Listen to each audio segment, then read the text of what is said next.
Baik, bismillahirrahmanirrahim. Assalamualaikum warahmatullahi wabarakatuh dan selamat pagi. Okey, selamat berpuasa untuk semua. InsyaAllah hari ini kita dah masuk 2 Ramadan. Cikgu harap anak-anak di rumah dalam keadaan yang sihat, dalam keadaan yang baik, insyaAllah. Okey, alhamdulillah hari ini kita bertemu lagi di laman Facebook Jabatan Agama Islam Negeri Perlis di dalam program Tuition Online Perlis Mengaji. Okey. Saya Cikgu Sharifah Husna binti Said Alwi akan bersama-sama anak-anak hari ini dengan berkongsi dan sama-sama bersama anak-anak akan belajar subjek matematik untuk tahun 6. InsyaAllah. Okey, kita akan sama-sama tengok apa yang kita nak share ataupun kita nak sama-sama berbincang hari ini. Cikgu harap anak-anak dah bersedia, okey, dengan alat tulis, dengan buku catatan dan kalau boleh ada buku teks sekali. Okey. Alright. InsyaAllah kita akan mula dengan kita tengok apa yang kita nak pelajari hari ini. Okey. Alright. Tajuk yang kita akan belajar hari ini dan kita akan berkongsi pada hari ini ialah 2 tajuk, iaitu yang pertama ialah nisbah dan kadaran dan yang kedua ialah kebolehjadian. Okey. Yang pertama kita lihat dulu tajuk yang pertama iaitu nisbah dan kadaran. Apa itu nisbah dan kadaran? Okey, sebelum tu kita lihat dulu standard kandungan untuk tajuk nisbah dan kadaran, iaitu tajuk yang ke-10 dalam tahun 6. Okey. Standard kandungan 10.1 nisbah dan kadaran. Standard pembelajaran 1. Mewakilkan nisbah 2 kuantiti dalam bentuk A, B, A kepada B atau ditulis dalam bentuk pecahan A per B yang melibatkan nisbah. Apa yang kita nak belajar dalam tajuk nisbah ni, ada 3 benda yang kita nak bincang hari ini. Yang pertama adalah bahagian nisbah bahagian kepada bahagian kepada keseluruhan dan keseluruhan kepada bahagian. Okey, standard pembelajaran yang kedua ialah menyelesaikan masalah harian yang melibatkan nisbah dan kadaran yang mudah. Okey. Kadaran ni anak-anak dah belajar pada tahun 4. Okey, itu adalah kadaran. Kadaran melibatkan operasi bahagi dan darab. Okey, hari ini kita fokus kepada nisbah. Okey. Alright, kita tengok standard prestasi. Tahap penguasaan mempunyai 6 tahap penguasaan. Kita tengok kepada tafsiran. Apa tahap penguasaan 1? Iaitu membaca nisbah yang diberi. Cara membaca nisbah juga kita mesti membaca dengan betul. Tahap penguasaan 2 ialah mewakilkan nisbah 2 kuantiti. Tahap penguasaan 3 ialah menentukan kewajaran jawapan bagi perwakilan nisbah 2 kuantiti. Yang keempat, tahap penguasaan 4 ialah menyelesaikan masalah harian rutin yang melibatkan nisbah dan kadaran. Kelima, tahap penguasaan 5 menyelesaikan masalah harian rutin yang melibatkan nisbah dan kadaran menggunakan pelbagai strategi. Dan tahap yang paling tinggi ialah tahap penguasaan 6, iaitu menyelesaikan masalah harian bukan rutin yang melibatkan nisbah dan kadaran secara kreatif dan inovatif. Okey, ini adalah tahap-tahap penguasaan yang akan murid dapat jika dapat memenuhi kriteria yang diberi. Okey. Seterusnya kita pergi kepada apa itu nisbah dan kadaran. Yang pertama ialah nisbah ialah perbandingan ukuran atau nilai dengan ukuran atau nilai yang lain. Maksudnya kita bandingkan di antara dua nilai ataupun 2 ukuran. Okey. Yang kedua ialah nisbah 2 kuantiti adalah perbandingan antara 2 kuantiti yang mempunyai ukuran yang berbeza.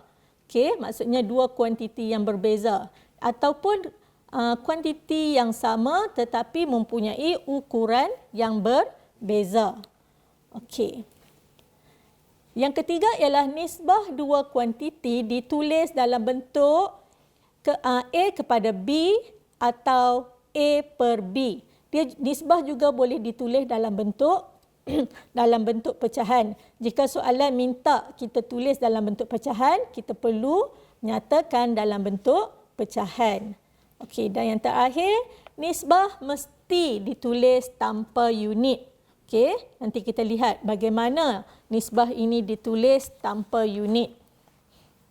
Alright, so kita pergi ke soalan, contoh soalan. Okey, cuba anak-anak lihat gambar rajah di skrin. Terdapat 1 bola biru dan 3 bola merah. Okey, ada 3 biji bola merah dan sebiji bola biru. Mari kita bandingkan bola-bola ini secara nisbah.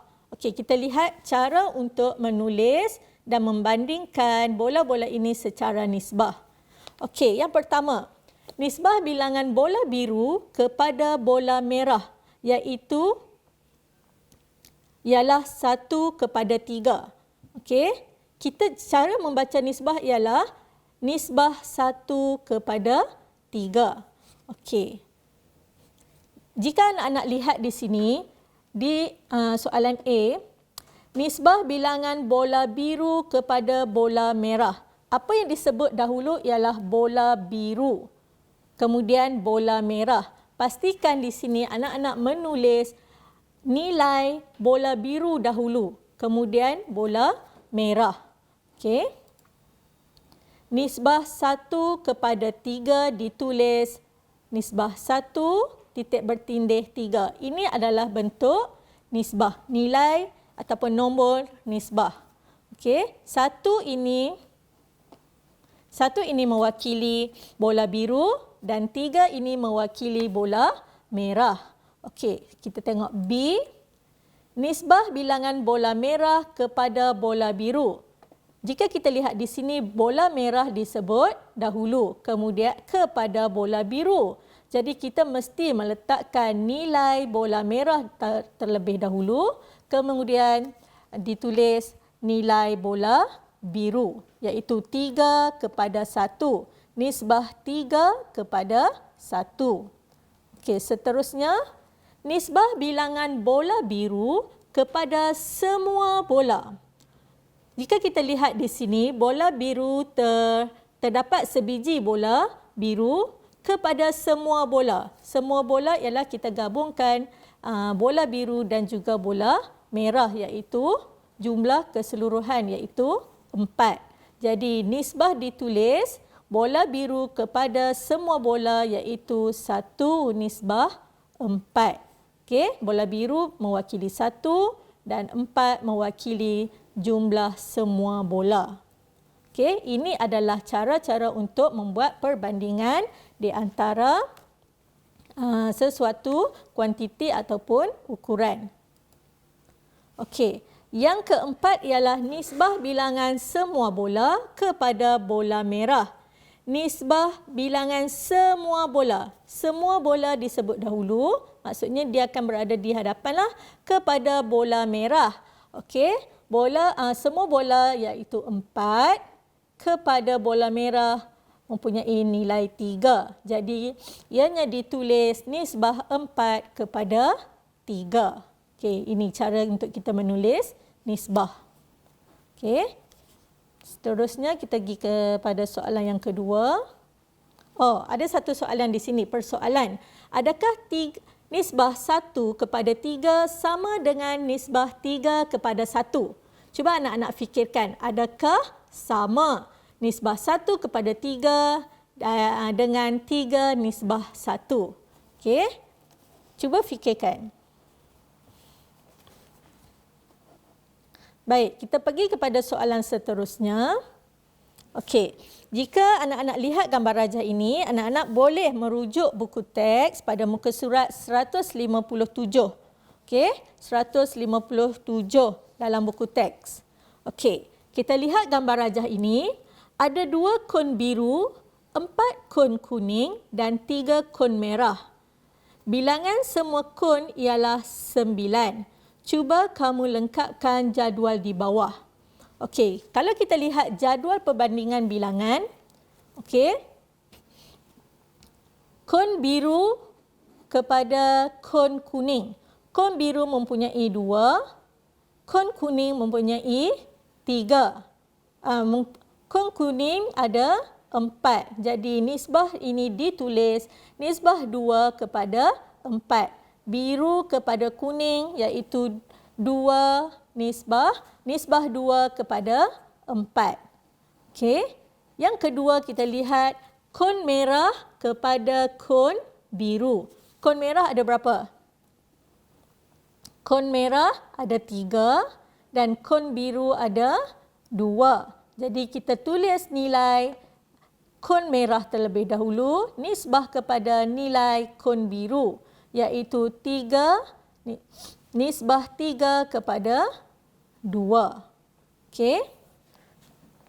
Daripada penyataan di atas ni, maklumat telah diberi ataupun murid-murid boleh juga melihat kepada gambar rajah untuk membilang ataupun menyatakan bilangan-bilangan kon mengikut warna. Okey. Perbandingan bilangan di antara kon biru dan semua kon. Okey. Kita dah tahu kon biru mempunyai 2 kon, mempunyai 2 unit.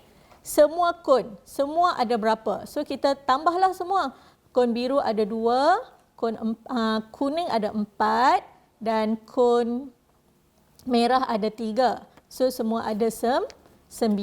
Jadi nisbah ditulis dengan nisbah 2 kepada 9. 2 mewakili biru dan 9 mewakili semua kon. Okey. Okey, so dapatlah kat sini nisbah, nilai nisbah dalam petak kosong. Okey, yang terakhir ialah semua kon kepada kon kuning.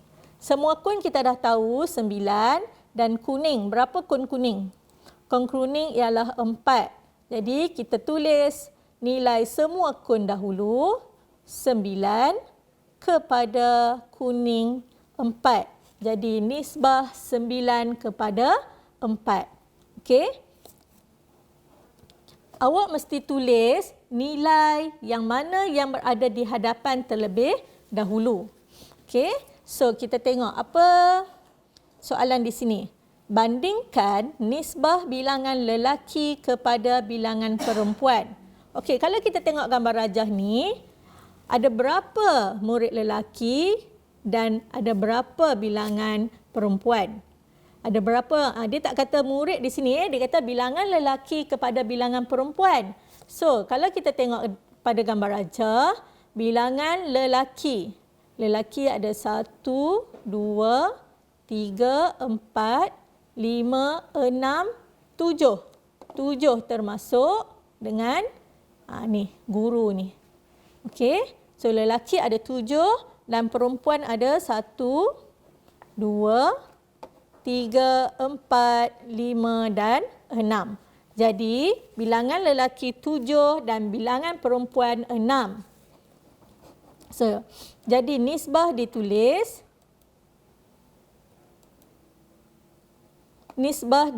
bilangan lelaki 7 dan bilangan perempuan 6. Nisbah 7 kepada 6. Okey, itu cara untuk kita menulis nisbah. Okey. Baik, soalan seterusnya. Cuba anak-anak baca dan fahamkan soalan ini.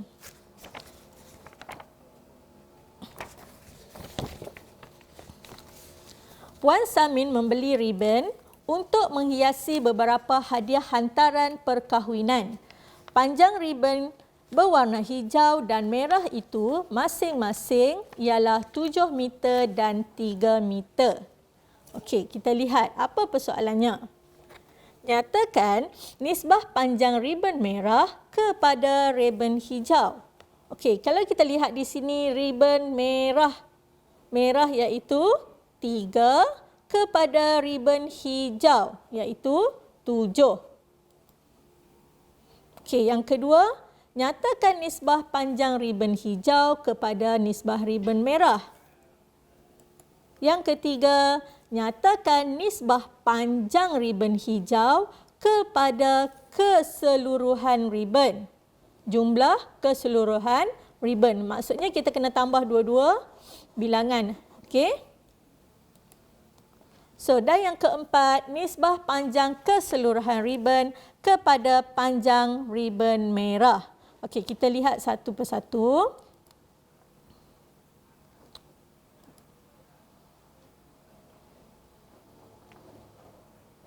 Okey, nyatakan nisbah panjang ribbon merah kepada ribbon hijau.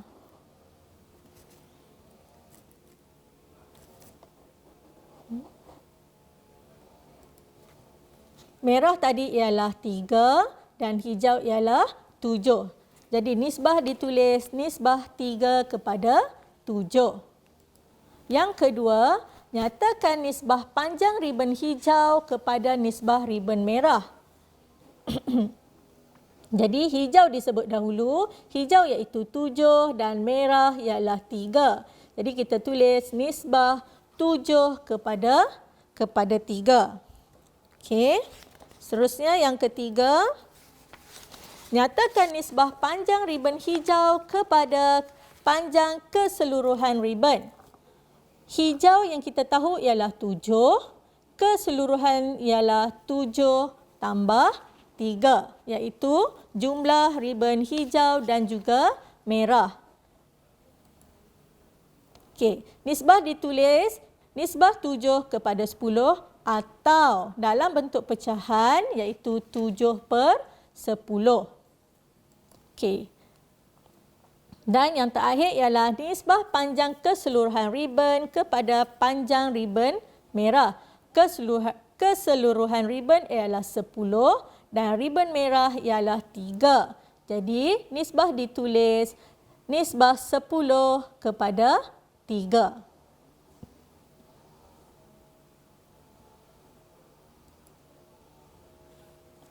Baik, adakah nisbah ini mempunyai unit ukuran? Okey. Unit ukuran memang ada, tetapi ianya tidak ditulis dalam nombor nisbah. Okey. Jika dalam soalan terdapat unit dalam ukuran, unit ukuran atau ukuran sesuatu unit, dalam penulisan nisbah kita tulis unit tidak ditulis. Okey, kita hanya menulis angka sahaja. Okey, angka sahaja. Unit kita tak tulis. Okey. So kita tengok soalan seterusnya. Cuba anak-anak lihat, ini adalah gambar raja yang melibatkan bentuk. Raja di bawah menunjukkan beberapa keping kad berbentuk segitiga dan bulatan. Okey, ada berapa segitiga di sini? Segitiga yang berwarna hijau iaitu ada 4 segitiga dan 2 bulatan. Okey. Nyatakan nisbah bilangan A, segitiga kepada bulatan, B, bulatan kepada segitiga dan C, segitiga kepada jumlah bilangan kad. Okey. So ada 3 nisbah yang perlu ditulis di sini. Baik, kita tengok penyelesaian nisbah segitiga kepada bulatan. Segitiga mempunyai 4 kad dan bulatan mempunyai 2. Jadi nisbah ditulis nisbah 4 kepada 2. Okey, so anak-anak lihat di sini. 4 kepada 2. Adakah perlu anak-anak pemudahkan 4 kepada 2? Okey. Adakah boleh nisbah ini dipermudahkan? Okey, kalau dalam buku latihan, saya banyak buku latihan ataupun buku-buku aktiviti yang dijual di luar, kebanyakan latihan ini yang boleh latihan nisbah yang boleh dipermudahkan, diberi jawapan ataupun diberi jalan penyelesaian dalam bentuk termudah. Tapi dalam dalam silibus tahun 6 untuk tajuk nisbah tidak perlu dipermudahkan. Okey, nisbah hanya perlu ditulis dan tidak perlu dipermudahkan. Adakah salah jika kita permudahkan? Tidak salah. Okey, permudahkan nisbah tidak salah. Tetapi jika awak mempermudahkan atau memberi jawapan atau nilai dalam bentuk termudah, jika jawapan yang ditulis itu salah, so nilai yang atas tadi tidak ada jawapan ataupun tidak ada nilai. Maksudnya markah tu mungkin akan dipotong atau tiada markah. Jadi berhati-hati jika dalam soalan awak mempermudahkan jawapan nisbah awak. Kalau dalam buku teks tidak perlu permudahkan nisbah. Okey, cukup sekadar menulis nisbah yang dinyatakan. Okey. B, bulatan kepada segitiga. Bulatan ada 2 dan segitiga ada 4. Jadi nisbah ditulis nisbah 2 kepada 4. C, segitiga kepada jumlah bilangan kad. Segitiga ada 4 dan jumlah keseluruhan kad ini ialah 6. Jadi nisbah ditulis 4, nisbah 4 kepada 6. Okey, pastikan apabila menulis nisbah, baca dulu soalan dengan teliti apa yang perlu ditulis dahulu. Kadang-kadang soalan ni dia trick kita, dia bagi pernyataan yang berbeza, soalan yang berbeza, dia tukar ataupun dia terbalikkan soalan daripada pernyataan. Jadi anak-anak kena hati-hati apabila menjawab soalan. Okey. Okey, seterusnya kita lihat di sini. Rajah di bawah menunjukkan jarak di antara 3 tempat P, Q dan R. P, Q dan R. Alright, kalau kita lihat di sini, jarak P ke Q ialah 3 km. Jarak Q ke R ialah 6 km. Okey, nampak di sini P ke Q 3 km, Q ke R 6 km. Okey, soalannya, nyatakan nisbah jarak dari P ke Q. Tengok saya cikgu gariskan di sini P ke Q kepada jarak Q ke R. Okey, P ke Q kepada jarak Q ke R. Okey, PQ ialah 3, QR ialah 6. Okey, so B, nyatakan nisbah jarak dari Q ke R. Semasa kita membaca soalan, pastikan anak membaca satu-satu ayat dan melihat kepada gambar rajah. Okey, bila kita baca dan lihat gambar rajah, kita dapat, maksudnya kita dapat nampak nilai itu. Okey, nilai yang dinyatakan. Nyatakan nisbah jarak dari Q ke R. Q ke R. Kita nampak kat sini 6. Oh, jadi kita tahu kat sini Q ke R ialah 6 km.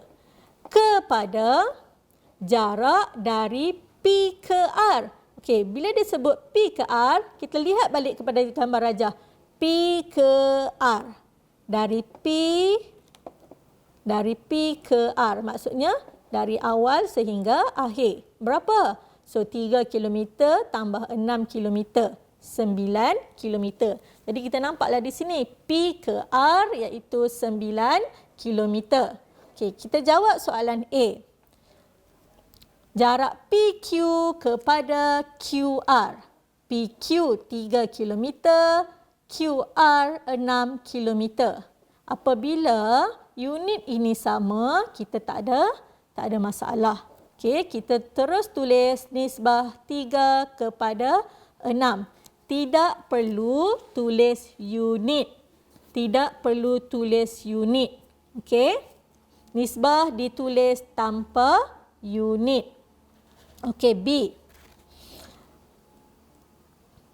Yang ini kita tengok. Nyatakan nisbah jarak dari Q ke R kepada jarak dari P P ke R dalam bentuk pecahan. Jawapan minta dalam pecahan. Soalan minta jawapan ditulis dalam bentuk pecahan. Jadi, kita tahu di sini. Q ke R ialah 6, P ke R ialah 9. Nisbah 6 kepada 9. Adakah ini jawapan? Belum lagi. Okey, soalan minta kita tulis dalam bentuk pecahan. Jadi, awak tukar sahaja kepada bentuk pecahan, iaitu 6/9. Itu sahaja. Tak perlu permudahkan. Okey, tapi kalau dalam buku aktiviti yang awak buat, kalau jawapan tunjukkan dalam bentuk termudah, awak cuba permudahkan. Okey. Tapi kalau dalam peperiksaan ataupun di dalam buku teks, tidak perlu permudahkan nisbah. Okey. Seterusnya,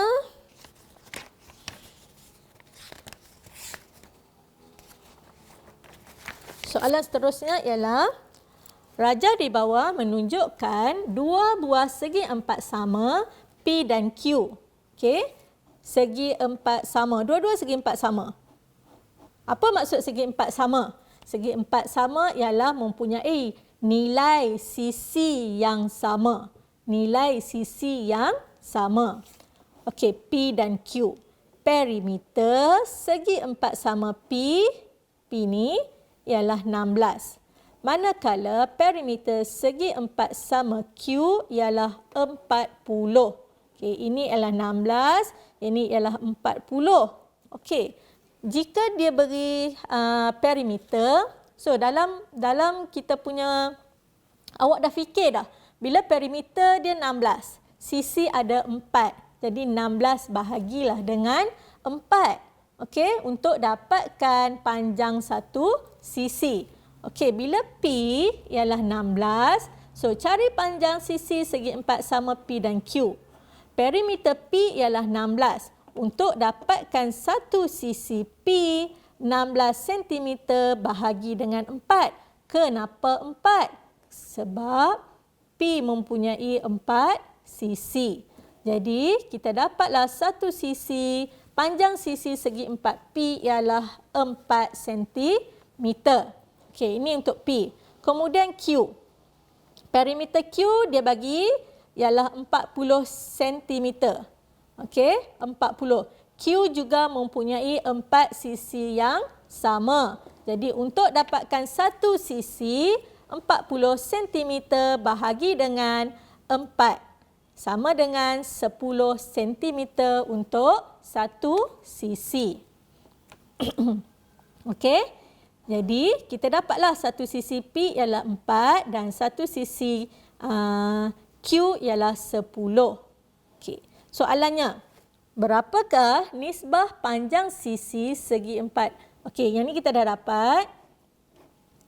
Okey, berapakah nisbah panjang sisi segi 4P kepada panjang sisi segi 4Q? Okey, ini soalan. Dia minta kita tulis dalam bentuk nisbah. Okey, ni panjang sisi. Baca di sini. Panjang sisi segi 4 sama P kepada panjang sisi segi 4 sama Q. Okey, panjang sisi segi 4 sama P ialah 4 kepada Q ialah 10. Jadi ditulis nisbah 4 kepada 10. Yang ini maksudnya soalan ni kita kena buat pengiraan dahulu. Apa yang perlu awak ingat ialah bagaimana untuk mencari perimeter. Tapi soalan ni dia dah bagi perimeter. Maksudnya awak kena cari ukuran keliling. Okey.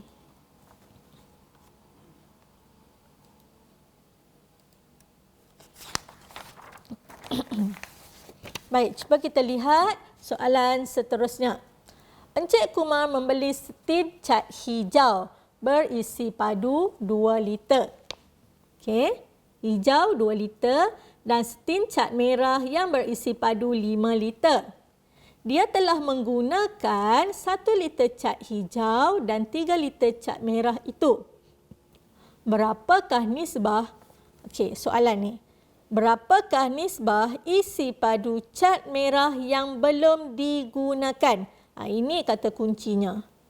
Okey, kepada apa? Kepada jumlah isi padu asal dua cat itu. Okey, kepada jumlah asal dua-dua cat itu.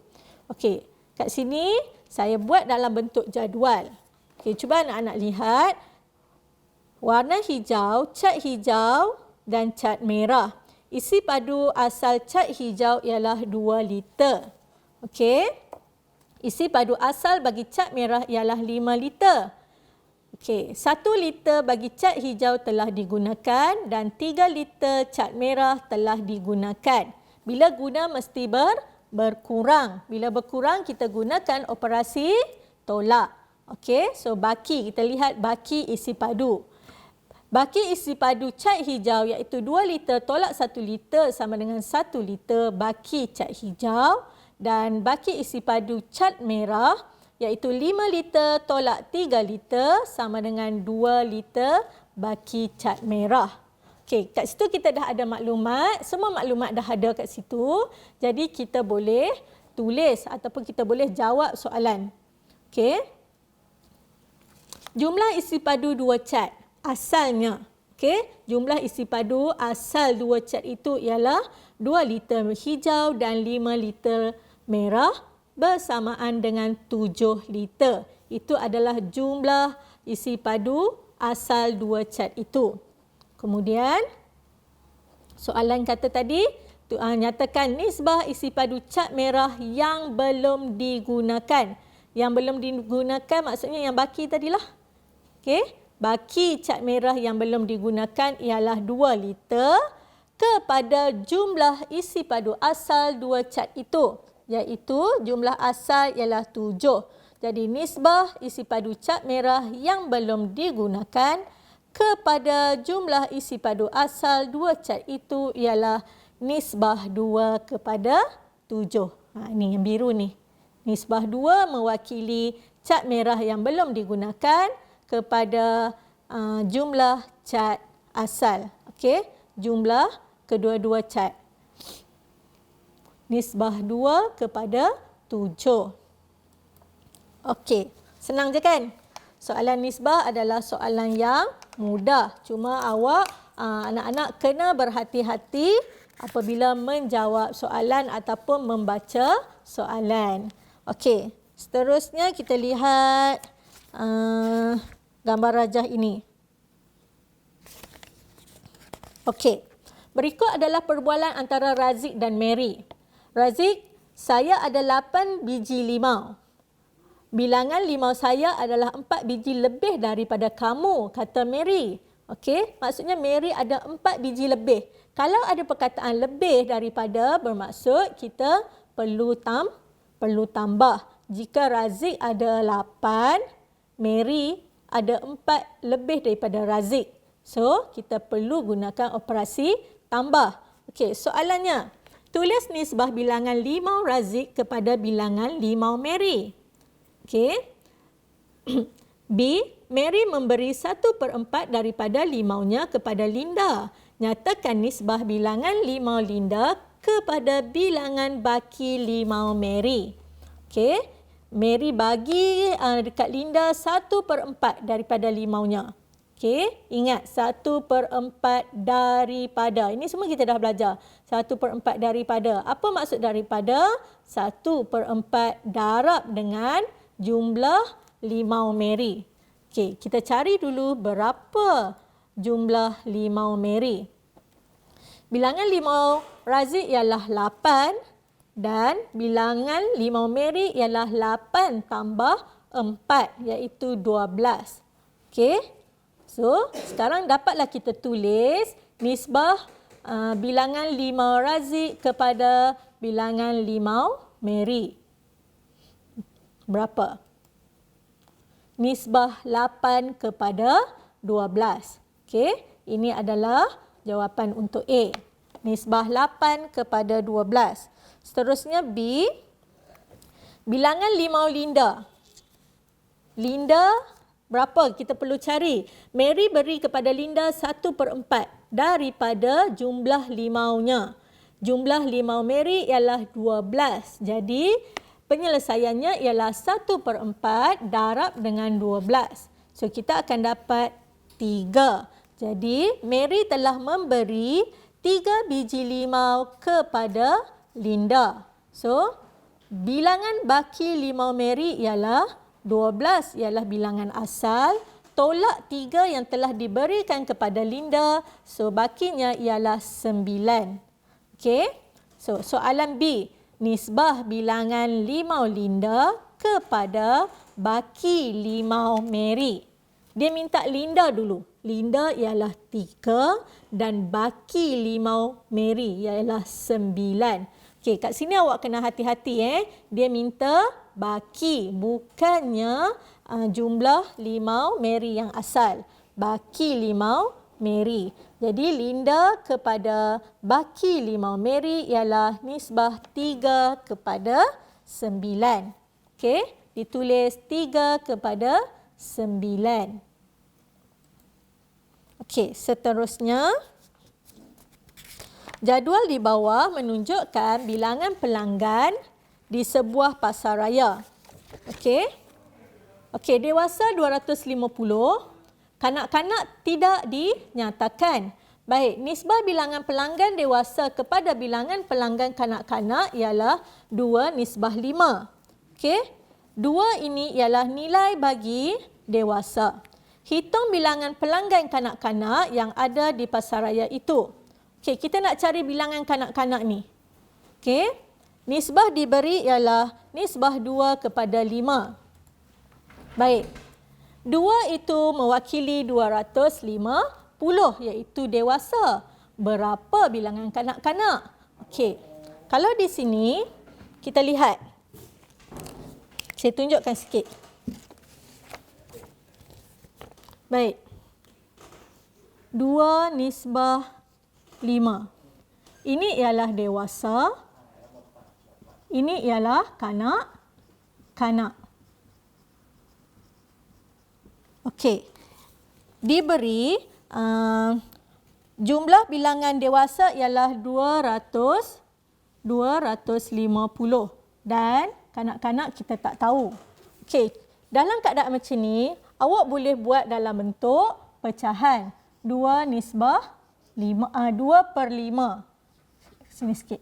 2/5 sama dengan sini 250 per dengan berapa? Okey, sama juga. Maksudnya 2 darab berapa 250? 2 darab berapa 250? Jadi nilai ni mesti sama. Okey. Bila awak lihat di sini, 2 darab berapa 250? 2 darab berapa sama dengan 250? Okey, ini kita nak cari nilai ni. So, macam mana nak cari di sini? Macam mana kita nak cari nilai yang berada di tengah-tengah ini? Mestilah kita buat operasi bahagi, iaitu 250 bahagi 2. Okey, so kita dapatlah nilai iaitu 125. 125. Maksudnya jawapan nilai ini ialah 125. Apabila atas darab dengan 125, bawah juga mesti darab dengan 125. Jadi 5 untuk nisbah kanak-kanak 5 darab dengan 125. So kita akan dapat 625 untuk bilangan kanak-kanak. Okey. So di sini kita akan dapat 2 nisbah 5. Sini ialah 250. Dan bilangan kanak-kanak ialah 625. Okey?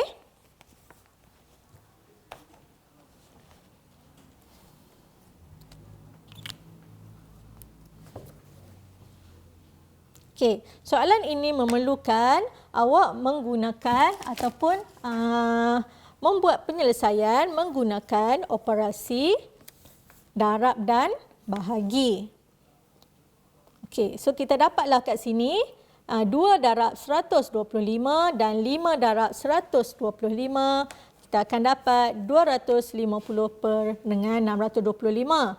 Jadi jumlah kanak-kanak iaitu jumlah pelanggan kanak-kanak di pasaraya itu ialah 625. Okey. Baik, seterusnya kita laju sikit. Seterusnya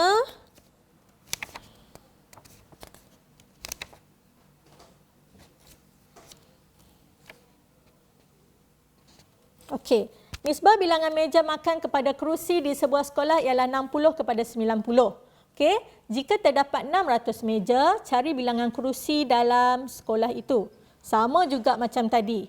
Sama juga kalau kita lihat di sini, meja 60, kerusi 90. Meja ni nilainya ialah, bilangan meja ialah 600. Jadi kita fikir 60 darab berapa untuk jadi 600? Okey, 60 darab 10. Jika di sebelah ni darab dengan 10, kerusi mesti ikut sama dengan darab nilai yang sama. Nisbah meja kepada kerusi ialah 60. Bilangan meja ialah 600 iaitu 60 darab 10. Jadi bilangan kerusi juga mesti darab dengan 10 iaitu 90 darab 10 sama dengan 900. Jadi bilangan kerusi dalam sekolah itu ialah 900. Okey. Okey, cikgu rasa cukup untuk setakat ni untuk tajuk nisbah. Okey, ada satu cikgu nak share. Sekejap. Okey, cuba lihat di sini. Gambar rajah di atas, ini adalah soalan yang terakhir untuk tajuk nisbah dan kadaran. Gambar rajah di atas menunjukkan jisim tembikai, jisim sebiji tembikai dan sekotak tepung kek. Okey. Kalau kita lihat di situ, tembikai itu ialah 2,500 gram dan tepung kek ialah 1 kilogram. Nyatakan nisbah jisim buah salah kat sini. Nyatakan jisim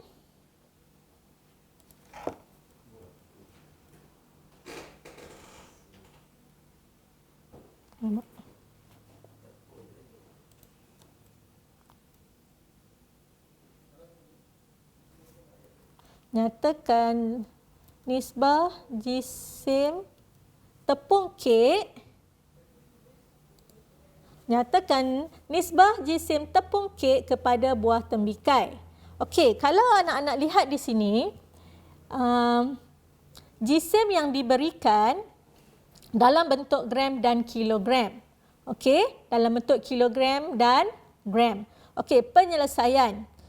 Yang pertama, apa yang perlu kita buat ialah tukarkan jisim tembikai dan tepung kepada unit yang sama. Dia mesti menunjukkan unit yang sama dalam penulisan nisbah. Okey. Jika tukar kepada kg, kedua-dua mesti dalam unit kg. Jika ditukar kepada gram, kedua-dua jisim mesti ditulis dalam unit gram. Okey, kita lihat di sini. Ini adalah contoh. Unit gram. 250 gram untuk tembikai, nisbah tembikai kepada tepung. Jadi, tepung 1 kg bersamaan dengan 1000 gram. Kita mesti tulis dalam unit yang sama. Walaupun kita tak tulis unit di sini. Tapi nilai mesti dalam unit yang sama. Okey, kalau unit kilogram, 2,500 bersamaan dengan 2.5 kilogram dan 1 kilogram ialah 1 lah. Okey, 2.5 kepada nisbah 2.5 kepada 1. Ini dalam unit kilogram.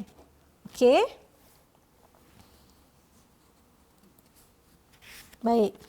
So, cikgu masuk kepada tajuk yang kedua, tajuk yang paling senang dan ini adalah tajuk yang terakhir dalam silibus tahun 6, matematik tahun 6. Ini adalah tajuk yang ke-12 iaitu tajuk yang terakhir, kebolehjadian.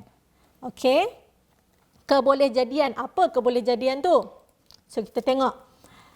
Standard pembelajaran bagi kebolehjadian. Yang pertama, menyatakan sama ada suatu peristiwa dalam kehidupan harian yang mungkin berlaku atau tidak mungkin berlaku.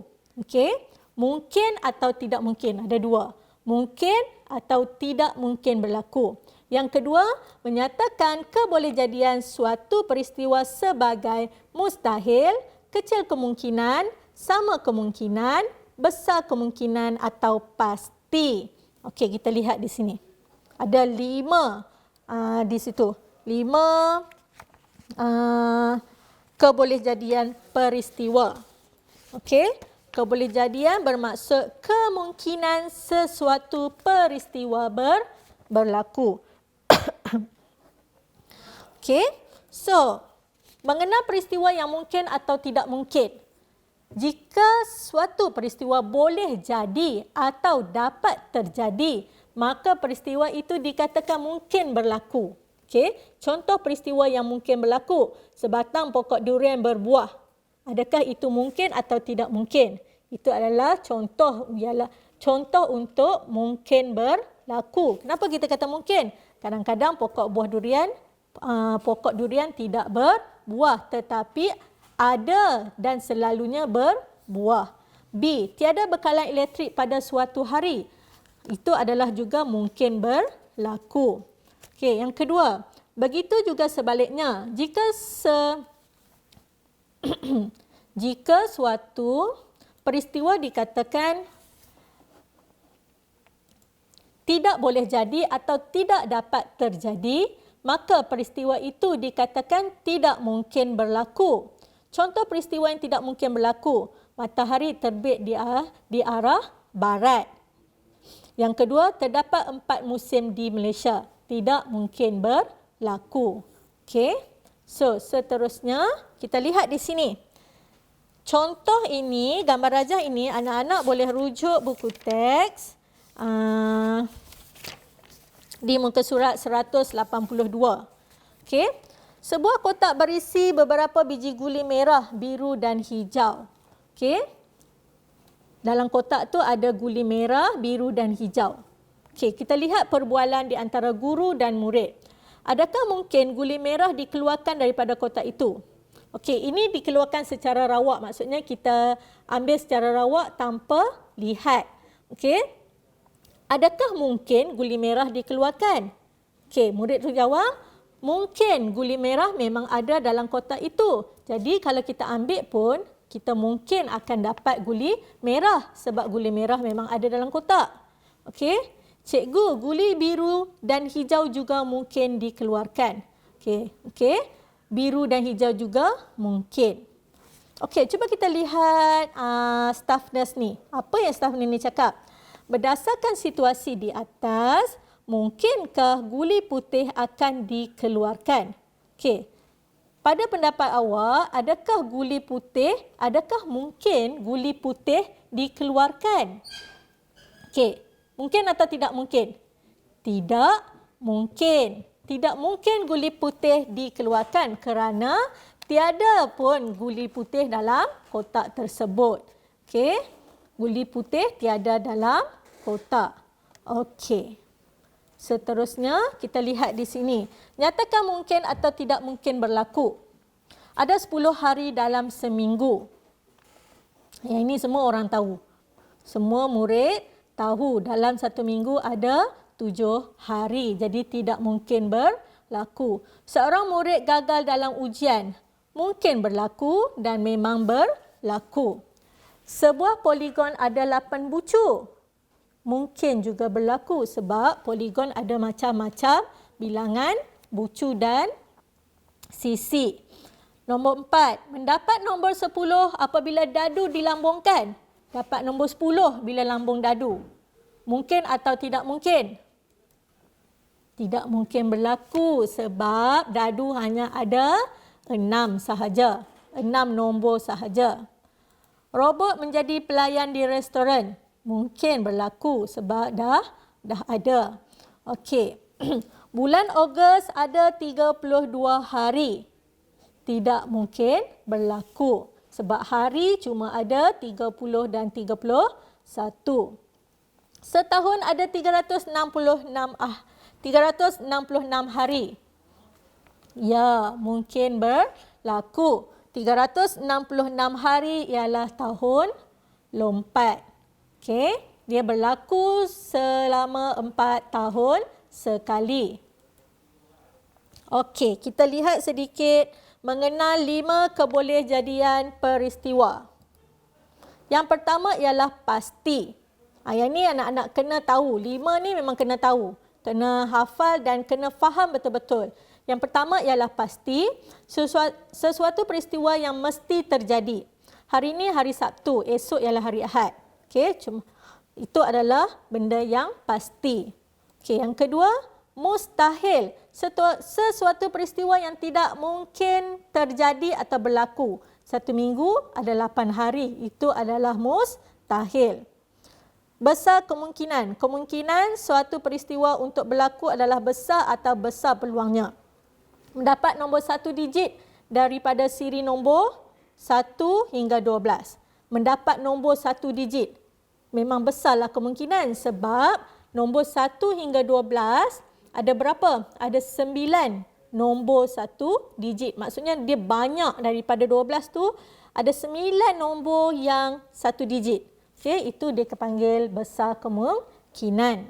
Okey, kecil kemungkinan. Kemungkinan suatu peristiwa untuk berlaku adalah kecil atau tipis peluangnya.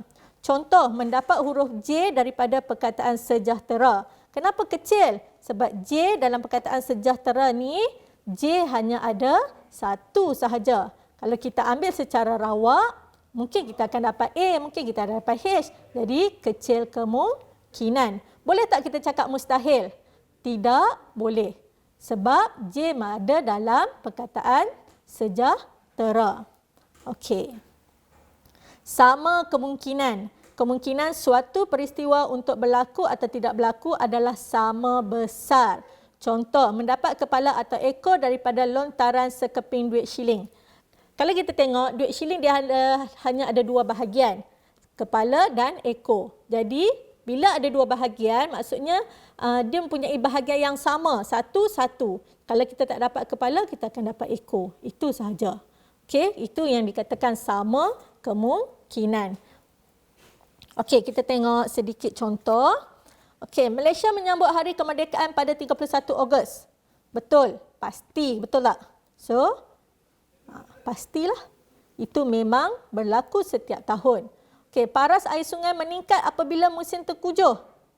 Bila musim tengkujuh, paras air sungai meningkat. Betul atau salah? Besar kemungkinan, kecil kemungkinan, mustahil atau sama kemungkinan? Besar kemungkinan. Amalan pemakanan yang sihat akan menambahkan jisim badan. Okey, ini yang ramai murid salah. Murid menganggap makan makanan yang sihat akan menambahkan jisim badan ni, maksudnya dia orang fikir akan jadi gemuk. Sebenarnya menambahkan jisim badan ni bukan gemuk. Maksudnya kita akan makan makanan yang sihat, berat kita maksudnya kita makin membesar ataupun pertumbuhan badan kita akan bertambah ataupun dari kecil menjadi besar. Jadi kecil kemungkinan. Ada juga soalan ni pernah ditanya, murid jawab mustahil sebab murid menganggap makan makanan yang sihat jadi gemuk. Okey, ini tidak. Ini maksudnya macam contohnya baby ataupun kanak-kanak minum susu. Susu adalah satu makanan yang sihat. Adakah berat baby ataupun berat kanak-kanak bertambah? Ya, berat manusia dari bayi kepada kanak-kanak akan bertambah. Okey, dapat nombor ganjil daripada balingan dadu. Sama kemungkinan. Kenapa sama? Sebab dadu ada 3 ganjil dan 3 genap. Apabila dia mempunyai nilai yang sama rata, kita mesti tulis sama kemungkinan. Okey, yang terakhir ialah 1 hari ada 25 jam. Itu adalah mustahil. Okey. So kat sini, sebuah kotak mengandungi kad nombor 1 hingga 10. Faiz mendapat kad nombor 2 apabila dia mencabut sekeping kad daripada kotak itu. Peristiwa di atas, okey, kecil kemungkinan sebab nombor 2 hanya ada satu sahaja. Okey. So, kat sini awak akan, anak-anak boleh buat latihan. So, dan fikir adakah itu besar kemungkinan, kecil kemungkinan, mustahil atau pasti atau sama kemungkinan. Masa yang berlalu tidak akan kembali. Betul atau salah? Apakah kebolehjadian peristiwa di atas? Masa yang berlalu tadi tidak akan kembali. Itu adalah pasti. Okey. Antara peristiwa yang berikut, manakah sama kemungkinan berlaku? Hujan turun apabila kedengaran guruh. Itu besar kemungkinan. Nombor 3 diperoleh daripada lambungan sebiji dadu.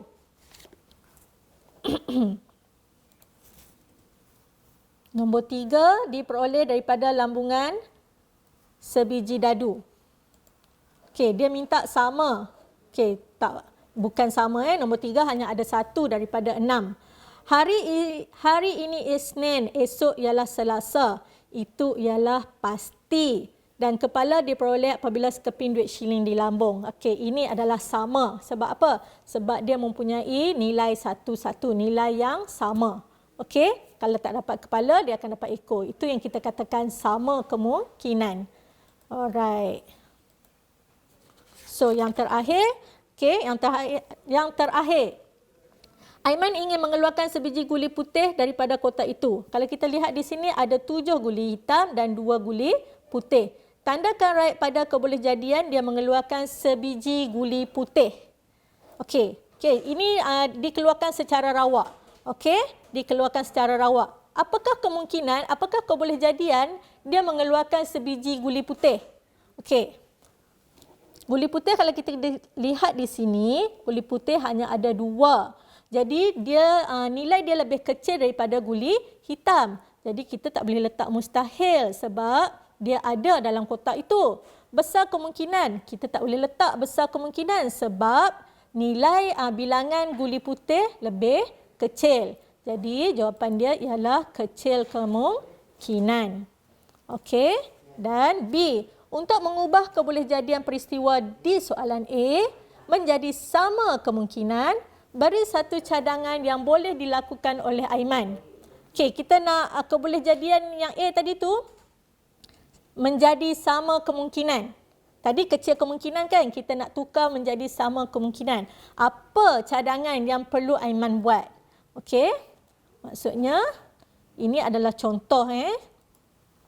Masukkan 5 biji guli putih lagi. Jadi bila masukkan lagi 5 biji guli putih, bilangan akan menjadi sama. 7 biji guli putih dan 7 biji guli hitam. Itu ya yang boleh menjadi sama kemungkinan. Okey, ingat sama kemungkinan dia mempunyai nilai yang sama di antara 2 perbandingan. Okey. So, cikgu rasa setakat ni dulu perkongsian kita pada hari ini. Cikgu harap anak-anak dapat mengulang kaji pelajaran di rumah untuk tajuk nisbah dan kadaran dan juga kebolehjadian. Ini adalah tajuk yang senang dan tidak banyak memerlukan pengiraan. Okey, hanya perlu memahami soalan dan membuat latihan sahaja, insya-Allah. Okey. Di sini cikgu akhiri dengan wabillahi taufik wa hidayah. Wassalamualaikum warahmatullahi wabarakatuh. Okey, assalamualaikum.